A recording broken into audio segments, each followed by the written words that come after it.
O Caminho da Servidão, obra de Friedrich Hayek, parte 2. A suprema tragédia ainda não percebia está em que, na Alemanha, foram em grande parte pessoas de boa vontade, homens que eram admirados e tidos como exemplo dos países democráticos, os que prepararam o caminho para as forças que agora representam tudo o que detestam, se é que eles mesmos não as criaram. Contudo, a nossa possibilidade de evitar um destino semelhante depende de encararmos o perigo de estarmos dispostos a revisar mesmo as nossas mais caras esperanças e ambições no caso de estas se revelarem a fonte desse perigo. Ainda são bem escassos os sinais de que possuímos a coragem intelectual para reconhecer perante nós mesmos a possibilidade de termos errado. Poucos estão prontos a admitir que a ascensão do nazismo e do fascismo são uma reação contra as tendências socialistas do período precedente, mas o resultado necessário dessas mesmas tendências. Esta é uma verdade que a maioria das pessoas reluta em aceitar, mesmo quando as semelhanças entre muitos aspectos detestáveis dos regimes internos da Rússia comunista e da Alemanha nacional socialista são amplamente reconhecidas. Em consequência, muitos dos que se julgam infinitamente superiores às aberrações do nazismo e detestam com sinceridade todas as suas manifestações, trabalham ao mesmo tempo em prol de ideais cuja realização levaria diretamente à teoria que odeiam. Todos os paralelos entre a marcha dos acontecimentos em diferentes países são, sem dúvida, enganosos, mas os meus argumentos não se baseiam apenas em tais paralelos. Tampouco afirmo que uma evolução nesse sentido seja inevitável. Se o fosse, não haveria razão para escrever estas páginas. Essa evolução pode ser evitada se as pessoas perceberem a tempo onde as levarão os seus esforços. Mas até a época recente havia pouca esperança de que fosse bem-sucedida qualquer tentativa para lhes fazer ver esse perigo. Parece, todavia, que agora a ocasião é propícia a uma discussão mais completa de todo o assunto. Não há apenas o fato de que a existência do problema é agora admitida de modo mais amplo. Há também razões especiais que, nessa conjuntura, tornam imperativo considerar de frente tais questões. Talvez se diga não ser este o momento para se debater um ponto sobre o qual as opiniões conflitam violentamente. Mas o socialismo de que falamos não é um assunto partidário, e as questões aqui discutidas pouco têm a ver com as questões em disputa entre partidos políticos.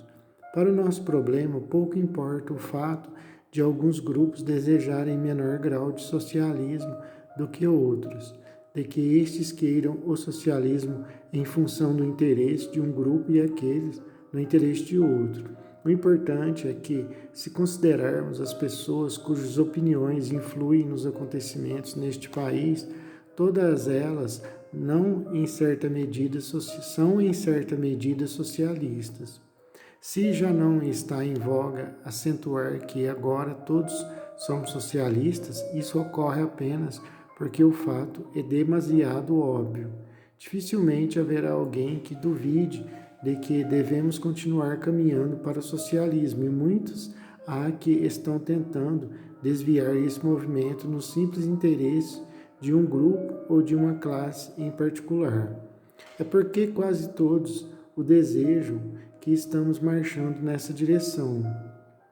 Não há nenhum fato objetivo que torne essa marcha inevitável. Mais tarde, teremos alguma coisa a dizer sobre a pretensa inevitabilidade da planificação. A questão principal está em saber aonde esse movimento nos levará. Se as pessoas cujas convicções lhes emprestam agora um impulso irresistível começarem a ver o que apenas uns poucos já compreenderam, não será possível que recuem horrorizadas e abandonem o propósito em que, durante meio século, tanta gente de boa vontade se tem empenhado. Saber onde nos levarão essas ideias comuns à nossa geração é problema não para um partido, mas para cada um de nós, e problema da mais importante significação. Poder-se-á imaginar maior tragédia do que, no esforço de modelar conscientemente o nosso futuro de acordo com elevados ideais, estarmos de fato e involuntariamente produzindo o oposto daquilo porque vimos lutando? Há, porém, um motivo bem mais premente para que procuremos compreender a sério, neste momento, as forças que criaram o nacional-socialismo, o fato de que isto nos capacitará a entender nosso inimigo e o que está em jogo entre nós. Não se pode negar que ainda são pouco conhecidos os ideais positivos pelos quais estamos lutando. Sabemos que lutamos pela liberdade de conduzir nossa vida de acordo com nossas próprias ideias. Isso é muito, mas não é o bastante. Não é o suficiente para nos dar a firme convicção de que necessitamos a fim de resistir a um inimigo que usa a propaganda como uma arma de suas principais, e não apenas do modo mais ruidoso, mas também nas suas formas mais sutis, e ainda mais insuficiente quando temos de enfrentar esta propaganda não só nos países sob o controle do inimigo, mas em outras regiões, onde os seus efeitos não desaparecerão com a derrota das potências do eixo.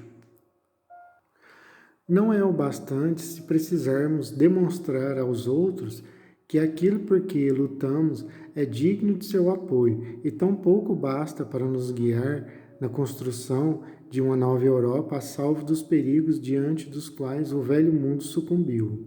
É lamentável que os ingleses, ao tratar com os ditadores antes do conflito, não menos que em suas tentativas de propaganda e na discussão dos alvos de guerra, tenham mostrado uma íntima insegurança e incerteza quanto a objetivos que só podem ser explicados pela confusão acerca dos próprios ideais e da natureza das diferenças que os separam do inimigo. Fomos enganados tanto por termos recusado a acreditar que o inimigo era sincero ao esposar algumas crenças das quais compartilhamos, como por termos acreditado na sinceridade de alguns de suas outras alegações. Não se enganaram tanto os partidos da esquerda como os da direita, ao acreditar que o Partido Nacional Socialista estava a serviço dos capitalistas e contra todas as formas de socialismo. Não se enganaram tanto os partidos da esquerda como os da direita, ao acreditar que o Partido Nacional Socialista estava a serviço dos capitalistas e contra todas as formas de socialismo? Quantos aspectos do sistema de Hitler não nos foram apontados como exemplo pelos círculos mais inesperados, sem que se notasse que eles eram parte integrante desse sistema e incompatíveis com a sociedade livre que esperamos preservar? É impressionante o número de erros perigosos que cometemos antes e depois do início da guerra por não entendermos o nosso adversário. Chega-se a ter a impressão de que não desejamos compreender a sequência dos fatos que produziram o totalitarismo, porque tal compreensão poderia destruir algumas das mais caras ilusões a que nos apegamos. Nunca seremos bem-sucedidos ao tratar com os alemães se não compreendermos o caráter e a evolução das ideias que agora os governam. A teoria, mais uma vez apresentada, de que eles são pervertidos por natureza é dificilmente defensável e não dignifica os que a sustentam. Essa teoria desonra a longa série de pensadores ingleses que, durante os últimos 100 anos, de bom grado, se têm apropriado do que há de melhor, e não apenas do melhor, no pensamento alemão. Negligencia o fato de que John Stuart Mill, quando escreveu há 80 anos o seu grande ensaio da liberdade, inspirou-se, mais do que em quaisquer outros homens, em dois alemães, Goethe e Wilhelm von Humboldt, esquecendo ainda que dois entre os mais influentes antepassados intelectuais do nacionalsocialismo, Thomas Carlyle e Winston Stuart Chamberlain, foram um escocês e outro inglês. Nas suas formas mais cruas, esse ponto de vista é uma desgraça para aqueles que, mantendo-o, adotam as teorias raciais alemãs em seus diferentes aspectos. O problema não está em saber por que os alemães, como tais, são pervertidos, pois não é congenitamente provável que o sejam mais do que qualquer outro povo do mundo, mas em determinadas circunstâncias que durante os últimos 70 anos possibilitaram o desenvolvimento progressivo e a vitória final de um determinado conjunto de ideias, e em verificar por que motivo essa vitória acabou erguendo às primeiras posições os elementos mais viciosos entre eles. O simples ódio a tudo que for alemão e não a determinadas ideias é, ademais, bastante perigoso e tolo, pois os que a ele se entregam mostram-se cegos diante de uma ameaça real. É de temer que semelhante atitude seja, muitas vezes, uma simples forma de evasão causada pela relutância em reconhecer tendências que não estão circunscritas à Alemanha e pela pouca disposição de reexaminar, alijando-as, se necessário, convicções que fomos tomar dos alemães e com as quais estamos tão iludidos quanto os próprios alemães já o estiveram. Isto é ainda mais perigoso porque o argumento de que apenas a maldade peculiar aos alemães produziu o sistema nazista provavelmente se tornará uma injustificativa para compelir-nos a aceitar as próprias instituições que engendraram essa maldade. A interpretação do que se passou na Alemanha e na Itália a ser apresentada neste livro é muito diversa da que foi dada pela maioria dos observadores estrangeiros e pela maior parte dos exilados daqueles países. No entanto, se esta interpretação for correta, ela também explicará por que uma visão desses acontecimentos na sua perspectiva exata é quase impossível para as pessoas que, como a maioria dos exilados e dos correspondentes estrangeiros de jornais americanos e ingleses, adotam os pontos de vista socialistas ora predominantes. Muitos aceitam a opinião enganosa e superficial de que o nacionalsocialismo é meramente uma reação fomentada por aqueles cujos interesses ou privilégios estavam ameaçados pelo avanço do socialismo. Esse ponto de vista foi naturalmente defendido por todos os que, embora em certa ocasião, tivessem participado do movimento ideológico que levou ao nacionalsocialismo. Detiveram-se a certa altura desse processo e, devido ao conflito com os nazistas que semelhante atitude provocou, viram-se forçados a abandonar o seu país. Mas o fato de que essas pessoas eram numericamente a única oposição ponderável aos nazistas não significa senão que, em sentido amplo, quase todos os alemães se haviam convertido em socialistas e que o liberalismo, no velho sentido, fora alijado pelo socialismo. Conforme esperamos demonstrar, o conflito existente na Alemanha entre a direita nacional-socialista e a esquerda é o tipo de conflito que sempre se verifica entre facções socialistas rivais. Se esta interpretação for correta, significará, todavia, que muitos daqueles refugiados socialistas, ao aferrarem-se às suas ideias, estão atualmente, embora com a melhor boa vontade do mundo, cooperando para induzir seu país adotivo a seguir o caminho tomado pela Alemanha. Sei que muitos de meus amigos ingleses se sentiram algumas vezes chocados pelas ideias semifascistas ocasionalmente expressas por refugiados alemães de cujas genuínas convicções socialistas não se podia duvidar.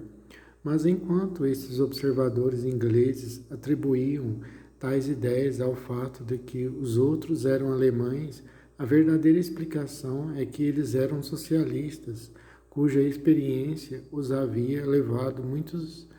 estágios além dos já atingidos pelos socialistas da Inglaterra e nos Estados Unidos. É sem dúvida verdade que os socialistas alemães encontraram grande apoio no seu país em certos aspectos da tradição prussiana e o parentesco entre prussianismo e socialismo, do qual ambos os lados se glorificam na Alemanha, fortalece nosso principal argumento, mas seria um erro acreditar que foi o elemento especialmente alemão e não o elemento socialista que produziu o totalitarismo, com efeito a predominância das ideias socialistas e não o prussianismo, o que a Alemanha tinha em comum com a Itália e a Rússia, e foi das massas e não das classes imbuídas da tradição prussiana e auxiliado pelas massas que surgiu o nacional-socialismo. Notas à introdução. Como algumas pessoas poderão achar exagerada esta afirmativa, talvez valha a pena atacar o testemunho de Lord Murleve, que em Recollections se refere ao fato reconhecido de que o argumento básico do ensaio da liberdade não era original, mas provindo da Alemanha. A concepção que vigora quase universalmente nos Estados Unidos acerca das relações entre Grã-Bretanha e a Índia ilustra bem até que ponto as ideias sustentadas em todos os setores, mesmo os mais conservadores de um país inteiro, podem ser influenciadas pela tendência esquerdista predominante entre os seus correspondentes estrangeiros. O inglês que deseja ter uma visão correta dos acontecimentos no continente europeu deve considerar seriamente a possibilidade de seus pontos de vista terem sido distorcidos da mesma maneira e pelas mesmas razões. Isto não depõe contra a sinceridade dos correspondentes norte-americanos e ingleses. Contudo, qualquer pessoa que conheça os círculos nativos com os quais os correspondentes estrangeiros mantêm em geral estreito contato não terá dificuldade em entender a origem daquela tendência. É inegável que, de fato, existe certo parentesco entre o socialismo e a organização do Estado prussiano, feita conscientemente de cima para baixo, como em nenhum outro país, o que, aliás, já era claramente reconhecido pelos antigos socialistas franceses. Muito antes de ter surgido o ideal de se dirigir todo o Estado dentro dos mesmos princípios de direção de uma fábrica, ideal que viria a inspirar o socialismo dos séculos futuros, o poeta prussiano Sovales já havia deplorado que nenhum outro Estado jamais foi administrado de modo tão semelhante a uma fábrica como a Prússia desde a norte de Frederico Guilherme, muito antes de ter surgido o ideal de dirigir todo o Estado dentro dos mesmos princípios de direção de uma fábrica, ideal que que viria a inspirar o socialismo dos séculos futuros, o poeta prussiano Sovales já havia deplorado que nenhum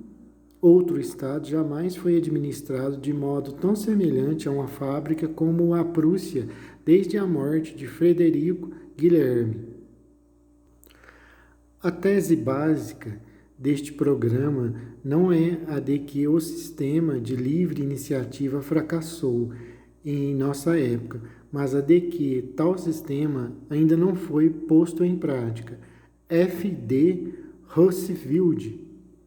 Quando o curso da civilização toma um rumo inesperado, quando ao invés do progresso contínuo que nos habituamos a esperar, vemo-nos ameaçados por males que associamos à barbárie do Estado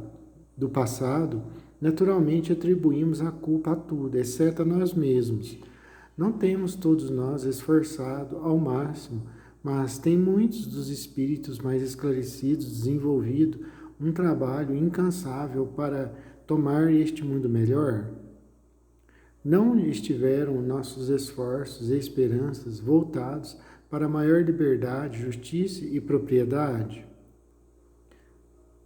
Se o resultado diverge tanto dos objetivos, se ao invés de liberdade e prosperidade, servidão e miséria surgem-nos à frente, não é óbvio que forças sinistras frustraram nossas intenções e somos vítimas de algum poder maligno que é preciso dominar antes de retomarmos o caminho para um mundo melhor?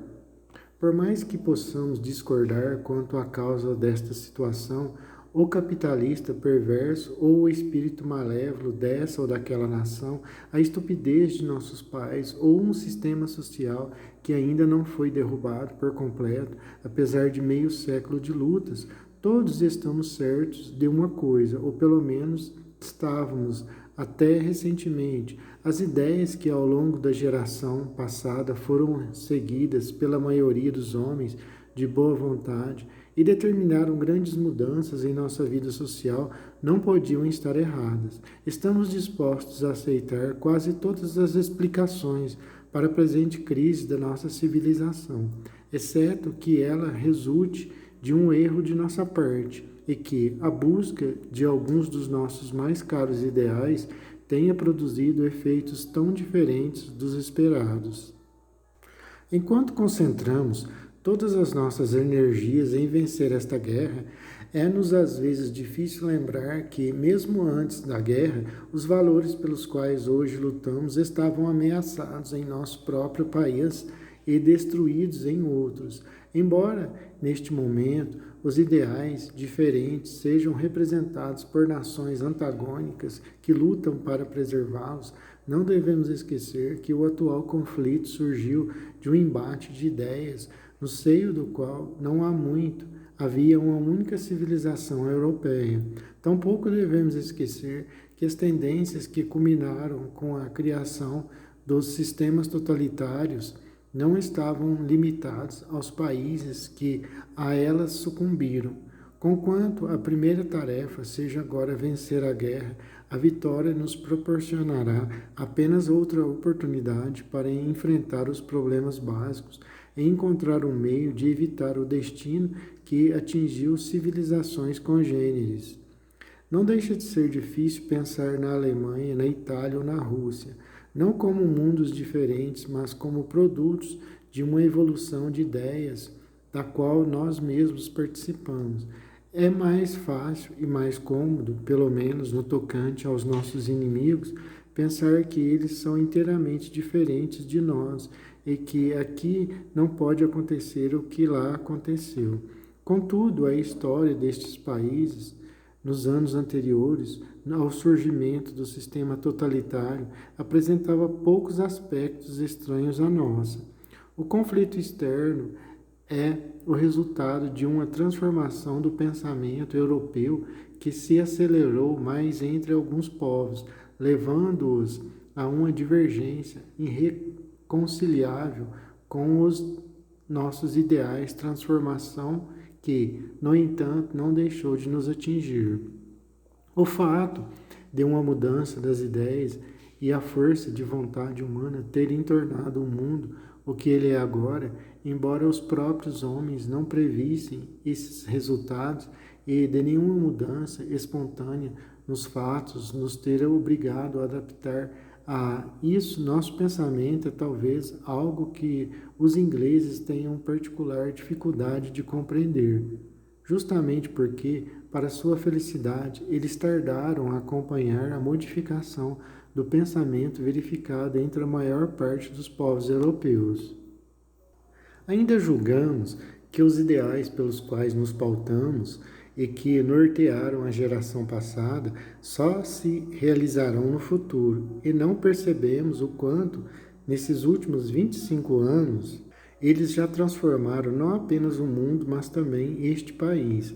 Ainda acreditamos que, até época recente, éramos governados pelo que se definia de modo vago como as ideias do século passado, ou o princípio do laissez-faire em relação a alguns países e do ponto de vista dos que estão impacientes por acelerar tais mudanças. Talvez essa convicção se justifique em parte, mas embora até 1931 a Inglaterra tenha avançado muito lentamente no caminho trilhado por outros países, estava tão adiantada nessa ocasião que só aqueles cuja memória alcança os anos anteriores à Primeira Guerra Mundial sabem o que era um mundo liberal.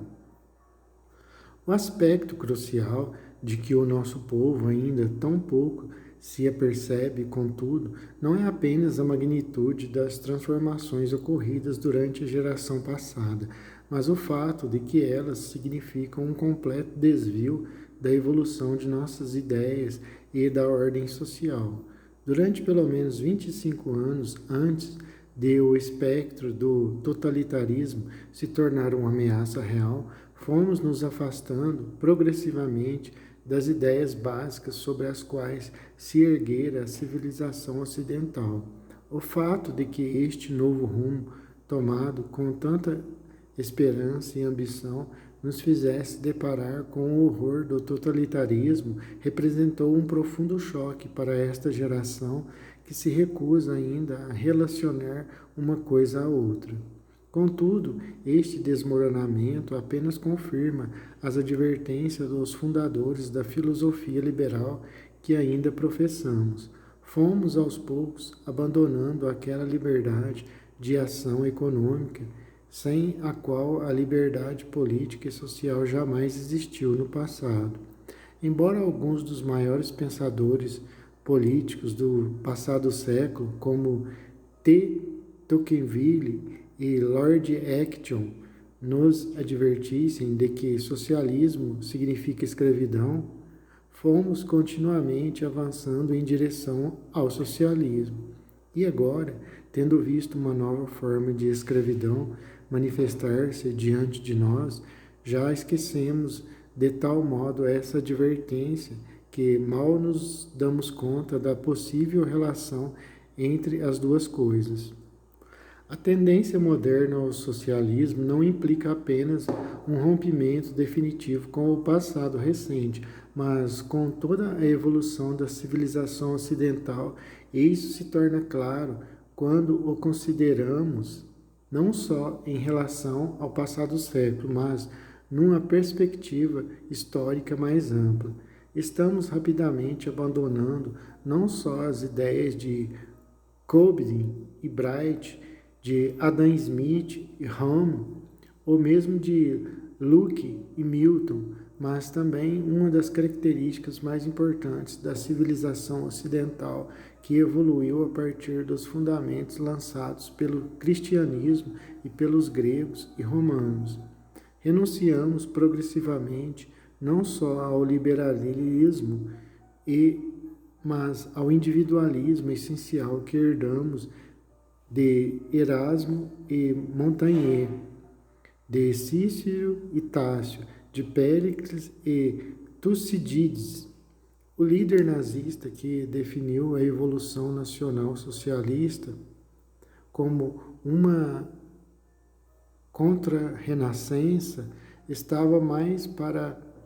próximo da verdade do que provavelmente imaginava. Ela representou a etapa final da destruição da civilização constituída pelo homem moderno a partir da Renascença e que era, acima de tudo, uma civilização individualista. O individualismo tem hoje uma conotação negativa e passou a ser associado ao egoísmo, mas o individualismo a que nos referimos, em oposição ao socialismo e a todas as outras formas de coletivismo, não está necessariamente relacionado a tal acepção. Só de maneira gradual, no decorrer deste livro, é que poderemos esclarecer a distinção entre os dois princípios opostos. Por enquanto, podemos dizer que o individualismo, que a partir de elementos fornecidos pelo cristianismo e pela filosofia da antiguidade clássica, pode desenvolver pela primeira. Por enquanto, podemos dizer que o individualismo, que a partir de elementos fornecidos pelo cristianismo e pela filosofia da antiguidade clássica, pôde desenvolver-se pela primeira vez em sua forma plena durante a Renascença e desde então evoluiu e penetrou na chamada civilização ocidental. Tem como características essenciais o respeito pelo indivíduo como ser humano, isto é, o reconhecimento da supremacia de suas preferências e opiniões na esfera individual, por mais limitada que esta possa ser, e a convicção de que é desejável que os indivíduos desenvolvam dotes e inclinações pessoais. Liberdade é agora uma palavra tão desgastada que devemos hesitar em empregá-la para expressar os ideais por ela representados durante aquele período. Talvez tolerância seja o único termo que ainda expresse o pleno significado do princípio que predominou durante esse período e apenas em termos recentes voltou a declinar, desaparecendo de todo com o advento do Estado totalitário. A transformação gradual de um sistema hierárquico organizado em moldes rígidos num sistema em que os homens podiam pelo menos tentar dirigir a própria vida, tendo a oportunidade de conhecer e escolher diferentes formas de existência, está intimamente ligado ao desenvolvimento do comércio. Das cidades comerciais do norte da Itália, a nova concepção de vida irradiou-se graças ao comércio para o oeste e o norte da Europa e chegou através da França e do sudoeste da Alemanha aos Países Baixos e às Ilhas Britânicas, consolidando-se onde quer que não fosse sufocada pelo despotismo político. Nos Países Baixos e na Grã-Bretanha, conheceu por longo tempo a sua mais plena expansão e pôde pela primeira vez evoluir livremente, tornando-se a base da vida política e social nesses países. E foi deles que, em fins do século passado e durante o século seguinte, essa concepção voltou a difundir-se,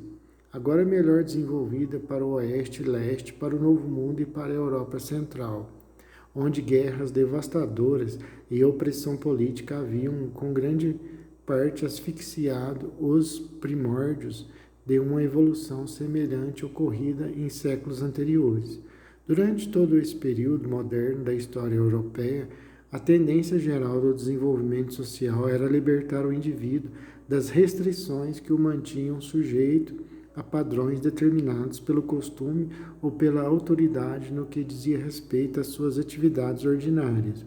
A constatação de que os esforços empreendidos pelos indivíduos de modo espontâneo e não dirigido pela autoridade eram capazes de produzir uma complexa ordem de atividades econômicas só poderia ocorrer depois que esse processo de desenvolvimento tivesse avançado até certo ponto. A elaboração de uma tese coerente de defesa da liberdade econômica resultou no livre desenvolvimento das atividades econômicas que tinham sido um subproduto imprevisto e não planejado da liberdade política. O resultado mais importante da liberação das energias individuais foi talvez o maravilhoso desenvolvimento da ciência que acompanhou o avanço da liberdade individual da Itália, a Inglaterra e mais além. O fato de que a criatividade do homem não fora menor em épocas anteriores é demonstrado por numerosos brinquedos automáticos, muitíssimos engenhosos e por outros instrumentos mecânicos, construídos quando a técnica industrial ainda permanecia estacionária, bem como pelo desenvolvimento de alguns setores da economia que, como a indústria extrativa ou a relojoaria, não estavam sujeitos a controles restritivos, mas as poucas tentativas no sentido de uma aplicação industrial mais ampla dos inventos mecânicos, alguns deles extraordinariamente avançados. O fato de que a criatividade do homem não fora menor em épocas anteriores é demonstrado por numerosos brinquedos automáticos, muitíssimo engenhosos e por outros instrumentos mecânicos construídos quando a técnica industrial ainda permanecia estacionária, bem como pelo desenvolvimento de alguns setores da economia que, como a indústria extrativa ou a relojoaria, não estavam sujeitos a controles restritivos, mas as poucas tentativas no sentido de uma aplicação industrial mais ampla dos inventos mecânicos, alguns deles extraordinariamente avançados, foram de pronto suprimidas e o desejo de conhecimento sufocado, na medida em que a submissão às ideias dominantes era considerada imperiosa. As opiniões da grande maioria sobre o que era certo e conveniente foram fechando o caminho ao indivíduo inovador. Só depois que a liberdade industrial permitiu a livre utilização dos novos conhecimentos, depois que se tornou possível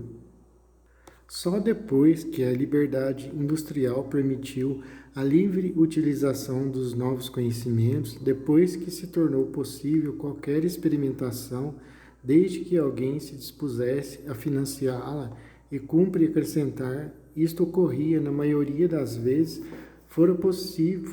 do âmbito das autoridades oficialmente encarregadas do cultivo do saber, só então é que a ciência deu os grandes passos que nos últimos 150 anos mudaram a face do mundo.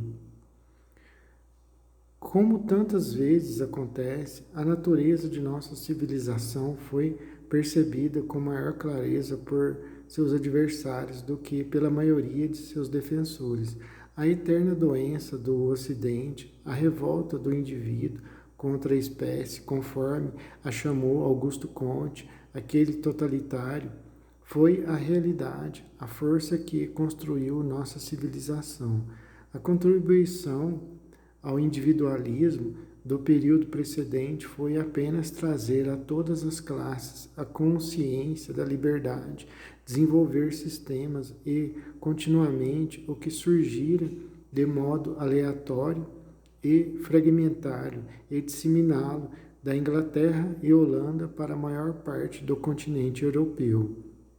As consequências desse processo de crescimento superaram as expectativas. Onde quer que fossem suprimidos os obstáculos ao livre exercício do engenho humano, o homem logo se tornava capaz de satisfazer o seu crescente número de desejos. E se, por um lado, a elevação do padrão de vida em breve levava à descoberta de grandes mazelas na sociedade que os homens não mais estavam dispostos a tolerar, por outro lado, provavelmente não houve classe que não se tenha beneficiado de modo substancial com o progresso geral.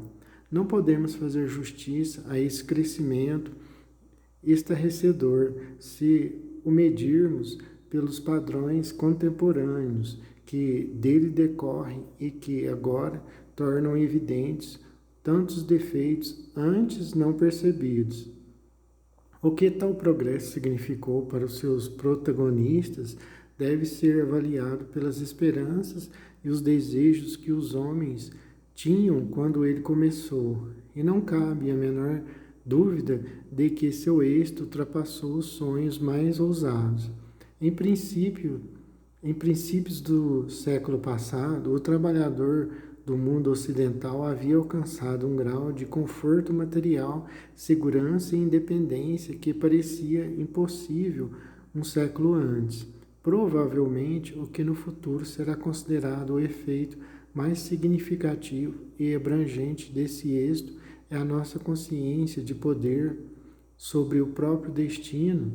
a convicção das infinitas possibilidades de melhorar a própria sorte adquiridas pelo homem em virtude do sucesso já alcançado. Com o sucesso nasceu a ambição, e o homem tem todo o direito de ser ambicioso. O que tinha sido uma promessa animadora já não parecia suficiente, e o ritmo do progresso afigurava-se demasiado lento. Os princípios que haviam possibilitado esse avanço no passado começaram a ser considerados obstáculos à rapidez do progresso, a serem eliminados imediatamente e não mais as condições para a preservação e desenvolvimento do que já fora conquistado. Os princípios básicos do liberalismo, os princípios básicos do liberalismo não contêm nenhum elemento que o faça um credo estacionário, nenhuma regra fixa e imutável. O princípio fundamental do liberalismo, segundo o qual devemos utilizar ao máximo as forças espontâneas da sociedade e recorrer o menos possível à coerção, pode ter uma infinita variedade de aplicações. Há, em particular, enorme diferença entre criar deliberadamente um sistema no qual a concorrência produza os maiores benefícios possíveis e aceitar passivamente as instituições tais como elas são. Talvez nada tenha sido mais prejudicial à causa liberal do que a obstinada insistência de alguns liberais em certas regras gerais primitivas, sobretudo o princípio do laissez-faire. Contudo, de certa maneira, essa iniciativa era necessária e inevitável, diante dos inumeráveis interesses a demonstrar que certas medidas trariam benefícios óbvios e imediatos a alguns, ao passo que o mal por elas causado era muito mais indireto e difícil de perceber. Apenas regras fixas e imutáveis teriam sido eficazes.